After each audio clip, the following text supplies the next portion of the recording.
back to the fold of the law.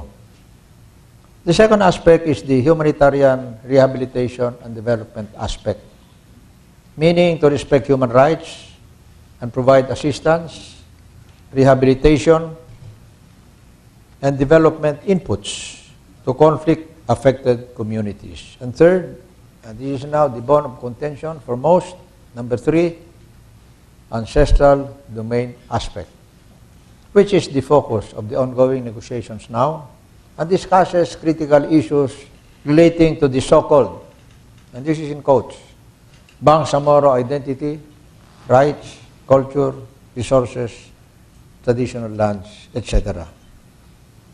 And since the above mechanisms were established in June 2001, recorded incidents of armed skirmishes, encounters, engagements, and hostilities were reduced from a high of 698 in the year 2002 and 569 in the year 2003 to negligible levels from 2004 to today, averaging only 12 encounters per year, or just 1 a month, except during the last 4 or 5 days, as we saw in the newspapers today.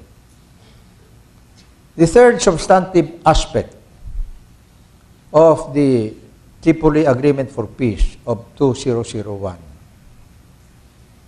which is still on the negotiating table, is the issue of ancestral domain, with 4 subtopics or so-called strands, namely concept, territory, resources, and governance. And both sides, GRP, MILF, have gone beyond treating the issue of ancestral domain as a question of mere land ownership. Rather, they have jointly addressed the subject in terms of acknowledging the identity of the Bangsa Moro people. But according to Professor Randy David, UP alumnus, and Professor Isabelo Crisostomo, former president of the PUP, that the Bangsamoros are not just the Muslims of Mindanao, but does encompass all of those that were there in the land called Mindanao well before the European colonizers came to the Philippines. And this means, first of all, the katutubong Pilipino, the ancient tribes, and then later on, in the advent of Spanish colonization and also Arab colonization and also American colonization, and in the Commonwealth period and during independence after 1946, the so-called resettlement programs of the GRP. That there are, of course, there in Mindanao, Bangsa Moros. There are also Visayan Moros, Ilocano Moros, Tagalog Moros, and Chinese Mestizo Moros. In other words, Moro tayong lahat doon sa Mindanao. Hindi lang ating mga brother and sister Muslims. Kaya that is the wider view of many experts on the issue of ancestral domain and who are the stakeholders. But let me continue with what has been agreed on in terms of the procedural steps that must be taken. Because this has been agreed on already by both sides, GRP and MILF. Number 1, a plebiscite must be conducted after the Ancestral Domain Memorandum of Agreement, the famous MOA, is signed. It's not yet signed. It's only been initialed. After that is signed, a plebiscite to determine the territory of the so-called Bangsa Juridical Entity, or BJE. Second, the final peace compact or what was called before in 1996 the Final Peace Agreement, or what some experts call the Comprehensive Peace Compact, will be signed within 15 months after the signing of the Ancestral Domain MOA. And thirdly, of course, is the fulfillment of the elusive condition of enduring peace and sustainable development in Southern Philippines to ensure our entire nation's march to progress. Meaning, after designing, there is still plenty to do to ensure sustainable development. And so, dear friends, let me conclude by reminding everyone that in the face of all of these challenges to our nationhood, we must learn always and ever to be one family. For we cannot afford anymore the luxury of individual or group eccentricity. It's too bloody, it's too costly. And if we are to prevail, we must always be one. This week, especially starting on the 8th of August, we are still intoxicated with the Olympic spirit, which has descended on all nations, starting with the brilliant and high-tech Beijing opening ceremonies, with the whole world as audience, the students, athletes, entertainers, and officials of China who produced an extravaganza as only the Chinese can do, sending one message, one dream, one world to the four corners of the globe, according to the Olympic ideal of Situs, Altus, Fortus, or faster, higher, and stronger. But here at home, today, rivaling the fireworks in Beijing is a more deadly kind of competition that is also heating up, rewards for which are more than just gold, silver, and bronze medals, but a better future for all Filipinos, including the unborn. And that cherished prize is one dream, one Philippines. Not one dream, two countries. God forbid.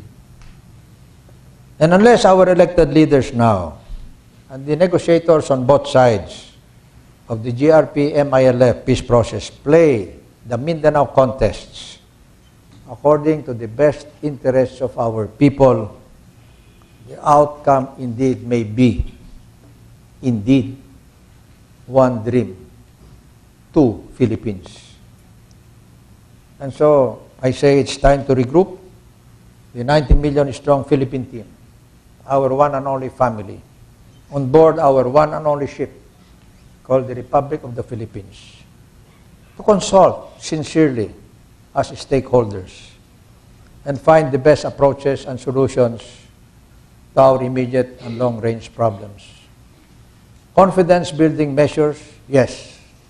Consensus, benchmarks, and cost-effective programs, of course.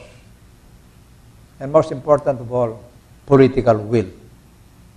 All of these are called for. Why? Because war is not an option.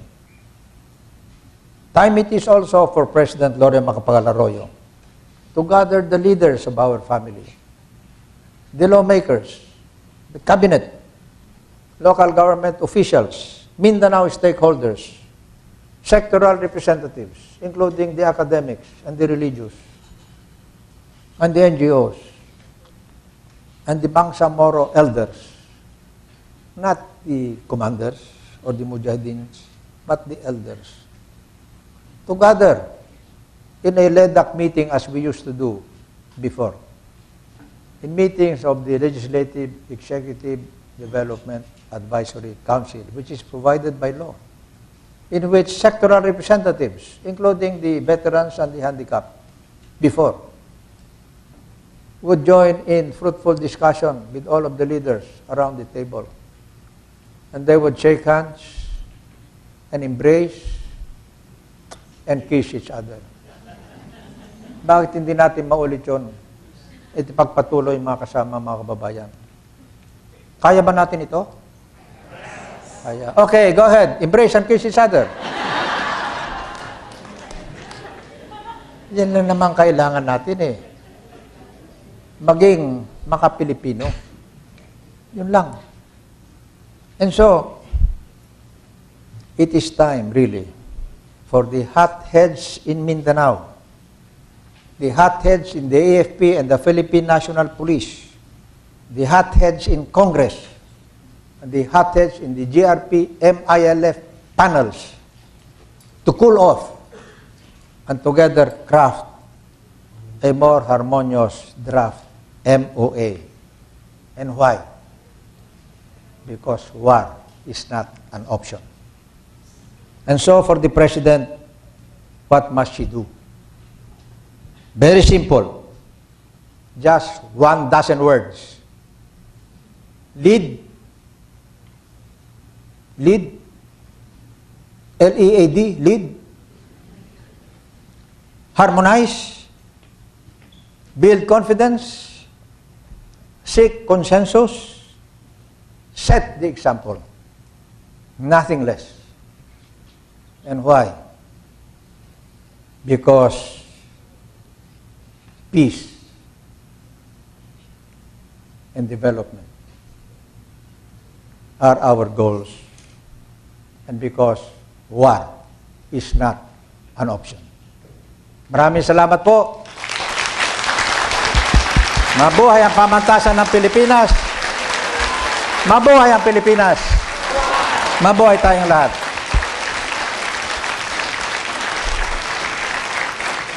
Thank you very much, President Ramos. As our speaker is getting ready for the open forum, may I take this opportunity to also acknowledge the presence of Congresswoman Cynthia Villar, UP Board of Regents. Yung buo. Also, the UP Baguio Chancellor, Presi Macansantos.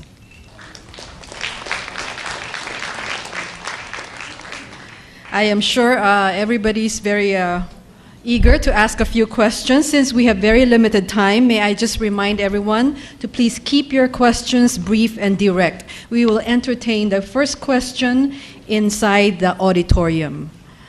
Please raise your hand so I can call on you. Yes, ma'am. Please state your name, college, and question. There's a microphone over there, please.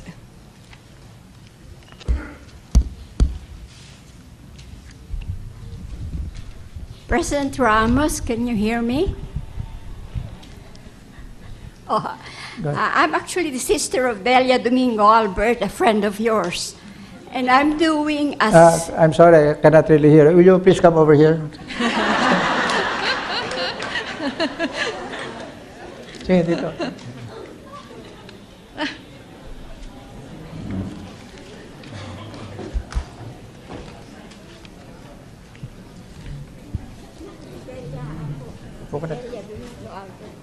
I'm the sister. Upo ka na. Okay, now. Okay. Oh, no. Okay, photo ops. This is a wonderful opportunity to be able to talk to you because I've been trying to get hold of you for the last 3